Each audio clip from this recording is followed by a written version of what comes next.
എല്ലാവർക്കും പുതിയൊരു വീഡിയോയിലേക്ക് സ്വാഗതം. നമ്മുടെ സ്വന്തം സൗരയുധത്തിൽ നിന്നും പതിറ്റാണ്ടുകളായി കേട്ടുകൊണ്ടിരിക്കുന്ന ഒരു വിചിത്രമായ റേഡിയോ പ്രതിഭാസത്തെക്കുറിച്ചാണ്. അതാണ് വ്യാഴത്തിൽ നിന്നും വരുന്ന വളരെ വിചിത്രമായ റേഡിയോ ബസ്റ്റുകൾ. നമുക്കറിയാവുന്നതുപോലെ തന്നെ വ്യാഴം സൗരയുധത്തിലെ ഏറ്റവും വലിയ ഗ്രഹമാണ്. എന്നാൽ അതൊരു വാതക ഭീമൻ മാത്രമായിരുന്നില്ല. പ്രകൃതിയിലെ തന്നെ ഏറ്റവും ശക്തമായ റേഡിയോ ഉറവിടങ്ങളിൽ ഒന്നും കൂടി ആയിരുന്നു. ചില സമയങ്ങളിൽ വ്യാഴത്തിൽ നിന്നും അതിശക്തമായ റേഡിയോ സന്ദേശങ്ങൾ പുറത്തു വരുന്നു. ഭൂമിയിൽ നിന്നുള്ള റേഡിയോ ടെലിസ്കോപ്പുകൾക്ക് പോലും അവ കൃത്യമായി രേഖപ്പെടുത്തുവാനും സാധിക്കുന്നു. എന്നാൽ ഈ റേഡിയോ സന്ദേശങ്ങൾ എവിടെയാണ് രൂപം കൊള്ളുന്നത്? എന്താണ് അവയ്ക്ക് പിന്നിലെ യഥാർത്ഥ കാരണം? ഒരു കാലത്ത് അജ്ഞാതമായ ഈ സന്ദേശം ശാസ്ത്രജ്ഞർക്കിടയിൽ ഒരു വലിയ ചോദ്യചിഹ്നമായിരുന്നു. അനേകം പതിറ്റാണ്ടുകൾക്കും മുൻപ് റേഡിയോ ആസ്ട്രോണമി എന്ന പുതിയ ശാസ്ത്രശാഖ രൂപം കൊണ്ടുവരുന്ന കാലഘട്ടം. ഭൂമിയിലെ റേഡിയോ ആശയവിനിമയങ്ങളെ ബാധിക്കുന്ന അജ്ഞാതമായ റേഡിയോ ശബ്ദങ്ങളുടെ ഉറവിടം കണ്ടെത്തുവാനായി അമേരിക്കൻ എഞ്ചിനീയറായിരുന്ന കാൾ ജാൻസ്കി നടത്തിയ പഠനങ്ങളിലൂടെയാണ് ബഹിരാകാശത്തിൻ്റെ വിവിധ ഭാഗങ്ങളിൽ നിന്നും അനേകം റേഡിയോ തരംഗങ്ങൾ ഭൂമിയിൽ എത്തിച്ചേരുന്നതായി കണ്ടെത്തപ്പെടുന്നത്. അങ്ങനെ ഇതിനെ തുടർന്ന് റേഡിയോ ആസ്ട്രോണമി അതിവേഗം വികസിക്കുവാനും ആരംഭിച്ചു. ഏതാനും വർഷങ്ങൾക്ക് ശേഷം വർഷം 1955 അമേരിക്കൻ ശാസ്ത്രജ്ഞനായിരുന്ന ബെർണാഡ് ബെർക്കും കെന്നത്ത് ഫ്രാങ്ക്ലിനും നടത്തിയ നിരീക്ഷണങ്ങളിൽ പുതിയൊരു നിഗൂഢത അവരുടെ മുൻപിലേക്ക് എത്തിച്ചേർന്നു. അവർ സ്ഥിരമായി ആവർത്തിച്ചു കൊണ്ടിരുന്ന ശക്തമായ റേഡിയോ ബേസ്റ്റുകളെ കണ്ടെത്തുകയുണ്ടായി. വിശദമായ പഠനങ്ങൾക്കൊടുവിൽ ആ സിഗ്നലുകളുടെ ഉറവിടം മറ്റാരുമല്ല എന്നും നമ്മുടെ സ്വന്തം സൗരയുധത്തിലെ ഏറ്റവും വലിയ ഗ്രഹമായ വ്യാഴവുമാണെന്ന് സ്ഥിരീകരിക്കപ്പെട്ടു. ഇതോടെ ചരിത്രത്തിൽ ആദ്യമായി ഒരു ഗ്രഹത്തിൽ നിന്നുള്ള സ്വാഭാവിക റേഡിയോ വികിരണങ്ങളെ മനുഷ്യൻ അന്ന് കണ്ടെത്തുകയായിരുന്നു. അങ്ങനെ ഇതിനെ തുടർന്ന് വിശദമായ പഠനങ്ങൾ നടന്നു. ആ പഠനങ്ങൾക്കൊടുവിൽ വ്യാഴം വിവിധ തരത്തിലുള്ള റേഡിയോ വികിരണങ്ങൾ പുറപ്പെടുവിപ്പിക്കുന്നു എന്ന ശ്രദ്ധേയമായ കണ്ടെത്തലിൽ എത്തിച്ചേർന്നു. അവയിൽ ഏറ്റവും പ്രശസ്തമായ വികിരണം ഇതായിരുന്നു: ഡെക്കാമെട്രിക് റേഡിയോ ബസ്റ്റുകൾ അഥവാ DIM വികിരണങ്ങൾ. ഏതാനും മെഗാഹെർട്സ് ഫ്രീക്വൻസി മുതൽ 40 മെഗാഹെർട്സ് വരെയുള്ള ഫ്രീക്വൻസികളിലായിരുന്നു ഈ സിഗ്നലുകൾ കണ്ടെത്തപ്പെട്ടത്. എന്നിരുന്നാലും അവ തുടർച്ചയായി ഭൂമിയിലേക്ക് എത്തിച്ചേരുന്നവ ആയിരുന്നില്ല. ചില പ്രത്യേക സമയങ്ങളിൽ മാത്രം അതിശക്തമായ ബേസ്റ്റുകൾ ആയാണ് ഇവ അന്ന് പ്രത്യക്ഷപ്പെടുന്നത്.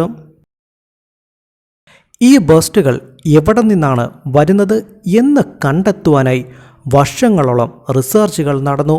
ഒടുവിൽ ശാസ്ത്രജ്ഞർ കണ്ടെത്തിയത് ഈ പ്രതിഭാസത്തിന് പിന്നിൽ പ്രധാന പങ്ക് വഹിക്കുന്നത് വ്യാഴത്തിൻ്റെ ഉപഗ്രഹമായ IO ആണെന്നായിരുന്നു. സൗരയുധത്തിലെ തന്നെ ഏറ്റവും കൂടുതൽ അഗ്നിപർവ്വതങ്ങളുള്ള ഉപഗ്രഹമായിരുന്നു IO. വ്യാഴത്തിൻ്റെ അതിശക്തമായ ഗുരുത്വാകർഷണം IOയുടെ ഉൾഭാഗത്തെ നിരന്തരം വലിച്ചു നീട്ടപ്പെടുന്നതിനാൽ അവിടെ വൻ അഗ്നിപർവ്വത സ്ഫോടനങ്ങളും നടന്നുകൊണ്ടിരുന്നു.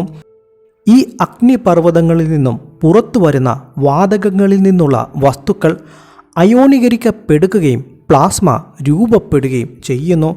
ഈ പ്ലാസ്മ വ്യാഴത്തിൻ്റെ ശക്തമായ കാന്തിക മണ്ഡലവുമായി പ്രതിപ്രവർത്തിച്ച് ത്തിൻ്റെ മാഗ്നറ്റോസ്ഫിയറിൽ ശക്തമായ വൈദ്യുത കാന്തിക പ്രക്രിയകൾക്ക് കാരണമായി മാറുന്നു. സൗരയുധത്തിലെ ഗ്രഹങ്ങളിൽ തന്നെ ഏറ്റവും ശക്തമായ പ്ലാനറ്ററി മാഗ്നറ്റിക്കൽ ഫീൽഡും ഏറ്റവും വലിയ മാഗ്നറ്റോസ്ഫിയറും വ്യാഴത്തിനുണ്ട്. ഈ ശക്തമായ കാന്തിക മണ്ഡലം ചാർജുള്ള കണങ്ങളെ അതിവേഗത്തിൽ ആക്സിലറേറ്റ് ചെയ്യുന്നു.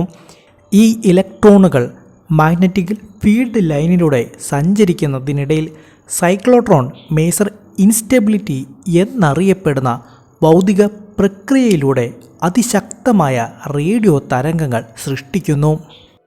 ഇന്ന് വ്യാഴത്തിൽ നിന്നും വരുന്ന ശക്തമായ റേഡിയോ ബസ്റ്റുകൾക്ക് പിന്നിലെ പ്രധാന വിശദീകരണങ്ങളിൽ ഒന്നായി ഈ മാതൃകയാണ് അംഗീകരിക്കപ്പെടുന്നതും. എന്നിരുന്നാലും വ്യാഴത്തിൽ നിന്നും ഭൂമിയിൽ എത്തിച്ചേർന്ന എല്ലാ റേഡിയോ ബസ്റ്റുകൾക്കും ഒരേ സ്വഭാവമുള്ളത് ആയിരുന്നില്ല. ചില ബസ്റ്റുകൾ ഐഒയുമായി വ്യക്തമായ ബന്ധമുണ്ടായിരുന്നു എങ്കിലും മറ്റു ചിലത് വ്യാഴത്തിൻ്റെ ഭ്രമണവുമായി ബന്ധപ്പെട്ടായിരുന്നു പ്രത്യക്ഷപ്പെട്ടിരുന്നത്. കൂടാതെ സൗരക്കാറ്റിൻ്റെ കാലഘട്ടത്തിലും ശക്തിയിലുമുണ്ടാകുന്ന മാറ്റങ്ങൾ വ്യാഴത്തിൻ്റെ റേഡിയോ വികിരണങ്ങളെയും സ്വാധീനിക്കുന്നു. അതായത് വ്യാഴത്തിൻ്റെ കാന്തിക മണ്ഡലം, അതിൻ്റെ ഉപഗ്രഹങ്ങൾ, സൗരക്കാറ്റ് എന്നിവയെല്ലാം ഒരുമിച്ച് പ്രവർത്തിക്കുന്ന ഒരു കോംപ്ലക്സ് സിസ്റ്റത്തിൻ്റെ ഫലമായിരുന്നു വ്യാഴത്തിൽ നിന്നും പുറപ്പെട്ടിരുന്ന റേഡിയോ ബസ്റ്റുകളും. ഇവയെക്കുറിച്ച് പഠിക്കുന്നതിലൂടെ നമ്മൾ പഠനം നടത്തുക വ്യാഴത്തെക്കുറിച്ച് മാത്രമല്ല, പ്രപഞ്ചത്തിലെ മറ്റു ഗ്രഹങ്ങളെക്കുറിച്ചും വിലപ്പെട്ട വിവരങ്ങൾ നമ്മളിലേക്ക് എത്തിച്ചേരുന്നു. ഇന്ന് നിരവധി ജ്യോതിശാസ്ത്രജ്ഞർ വിദൂര എക്സോ പ്ലാനറ്റുകളിൽ നിന്നുള്ള റേഡിയോ സന്ദേശങ്ങൾ കണ്ടെത്തുവാനായി പരിശ്രമിക്കുന്നു. കാരണം ഒരു ഗ്രഹത്തിൽ ശക്തമായ കാന്തിക മണ്ഡലം ഉണ്ടെങ്കിൽ അതവിടുത്തെ അന്തരീക്ഷവുമായി നടത്തുന്ന സ്റ്റെല്ലർ വിൻ ഇൻറ്ററാക്ഷൻസിലും അന്തരീക്ഷ സംരക്ഷണത്തിലും ഒരു പ്രധാന പങ്ക് വഹിക്കാം. അതിനാൽ എക്സോ പ്ലാനറ്റുകളിൽ നിന്നുള്ള റേഡിയോ വികിരണങ്ങൾ വിശ്വസനീയമായി കണ്ടെത്തുവാൻ കഴിയുകയാണെങ്കിൽ അവയുടെ കാന്തിക മണ്ഡലത്തെക്കുറിച്ചും അവയുടെ സ്പേസ് എൻവയോൺമെൻറ്റിനെ കുറിച്ചുമുള്ള പുതിയ അനേകം വിവരങ്ങളും നമ്മളിലേക്ക് എത്തിച്ചേരുവാനായി വലിയൊരു പങ്കും വഹിക്കാം. നിലവിൽ നാസയുടെ ജൂണോ ദൗത്യം വ്യാഴത്തിൻ്റെയും അതിൻ്റെ കാന്തിക മണ്ഡലത്തിൻ്റെയും പ്ലാസ്മ എൻവയോൺമെൻറ്റിൻ്റെയും കുറിച്ചുള്ള കൂടുതൽ വിശദമായ വിവരങ്ങൾ ശേഖരിച്ചുകൊണ്ടിരിക്കുന്നു.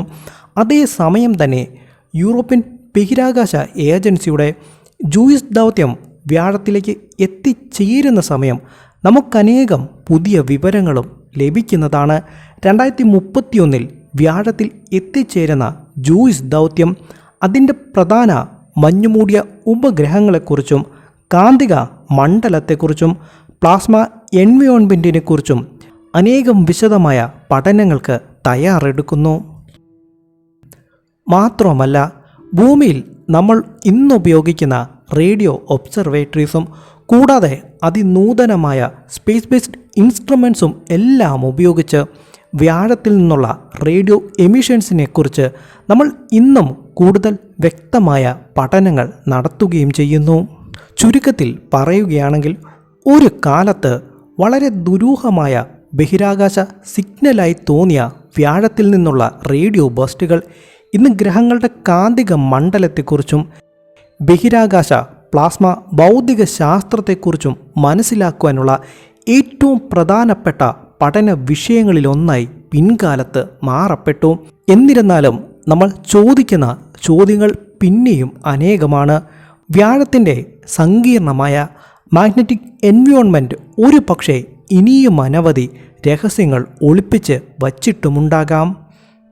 വരും കാലങ്ങളിൽ നടക്കുന്ന വിശദമായ പഠനങ്ങളും അവയെക്കുറിച്ചുള്ള വിവരങ്ങളും ഉത്തരങ്ങളും വിശദാംശങ്ങളും നമ്മളിലേക്ക് എത്തിക്കുകയും ചെയ്യാം. അപ്പോൾ ഒരു കാലത്ത് വളരെ നിഗൂഢമായി തോന്നിയ ജൂപ്പിറ്ററിൽ നിന്നും വന്നിട്ടുള്ള റേഡിയോ ബസ്റ്റുകളെക്കുറിച്ചുള്ള ഈ കൊച്ചു വീഡിയോ ഞാനിവിടെ അവസാനിപ്പിക്കുകയാണ്. ശേഷം നമുക്ക് മറ്റൊരു വീഡിയോയിൽ മറ്റൊരു ടോപ്പിക്കുമായി വീണ്ടും പിന്നീട് കാണാം.